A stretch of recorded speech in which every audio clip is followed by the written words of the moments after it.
இதுக்கு முன்னாடி 2 division bench judgement இருக்குங்க. முதல்ல இருக்கிறது இப்போது உச்ச நீதிமன்றத்தில் நீதிபதியாக இருக்கக்கூடிய திரு MM சுந்தரேஷ் அவர்கள் போட்டது. அவர் இப்ப கொலிஜியத்தில் வேற இருக்கார். அவர் ஒரு மூத்த நீதிபதி, இன்னும் 1.5 இருக்க போறாரு. அவர் கொலிஜியத்தில் இப்ப கவாய் அவர்கள் ரிட்டையர் ஆன உடனே கொலிஜியத்தில் இருக்கக்கூடிய ஒரு மூத்த நீதிபதி. அவர் இங்க டிவிஷன் பெஞ்சில் அவர் போட்ட உத்தரவு இருக்கு பாருங்க.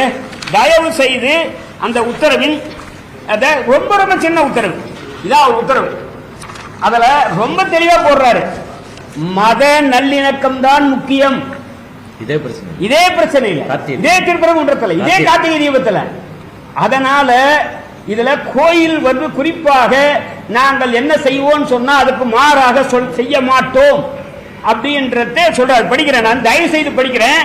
என்ன, it is for the temple authorities, again it is for the temple authorities to take appropriate action, certainly.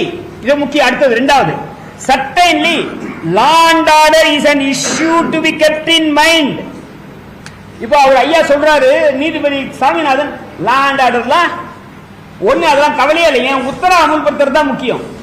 அந்த ஊர்ல ஒரு கலவரம் வருதுன்னா அதை பத்தி அவர் கவலை இல்லை. அந்த ஊர்ல என்ன கேட்டீங்கன்னா அங்க எந்த மக்களும், அங்க திருப்பரங்குன்ற மக்களோ மதுரை மக்களோ இல்லைன்னா கூட இவர்கள் ஒரு கலவரத்தை உண்டாக்குறாங்கன்னா இவர் கேட்கல. certainly law and order is issue to be kept in mind. After all, the object is to see that peace and tranquility is peace, is being maintained, and for the aforesaid purpose the onus is on the respondent. Thus the writ appeal stands disposed, observing temple authority will take appropriate action to see it communal harmony is maintained அப்படின்றாரு. இந்த தீர்ப்பை அடுத்து வரக்கூடிய இன்னொரு 2 நீதிபதிகள், இவரை பொறுத்த வரைக்கும் அதெல்லாம் பார்க்கவே மாட்டாரு. 2 நீதிபதிகள் என்ன சொல்றாருன்னா, யாரு, இந்த கல்யாண சுந்தரம் அமர்வு. இது கல்யாணம், இது வந்து MM சுந்தரேஷ் சதீஷ்குமார், இது கல்யாண சுந்தரம் பவானி சுப்பராயன். இத சொல்றாரு, இத பாருங்க.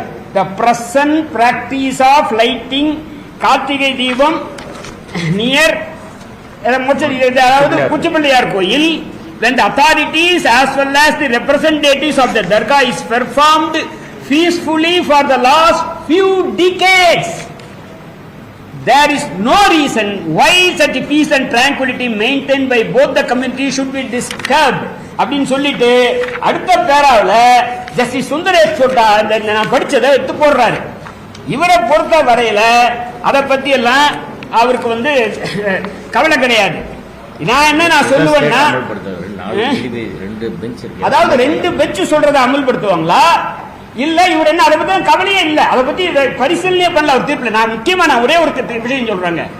தமிழ்நாட்டில் இங்க இப்போ ராஜா இருக்காரு, நமக்கு அவரை பத்தி, அவர் வந்து பிஜேபி, அவர் அரசியல் அவர் பண்றாரு. அவர் என்ன சொல்றாரு, திருப்பரங்குன்றத்தை அயோத்தியாக மாற்றும் அவர் சொல்லட்டும், மக்கள் தான் அது பதில் சொல்லுவாங்க.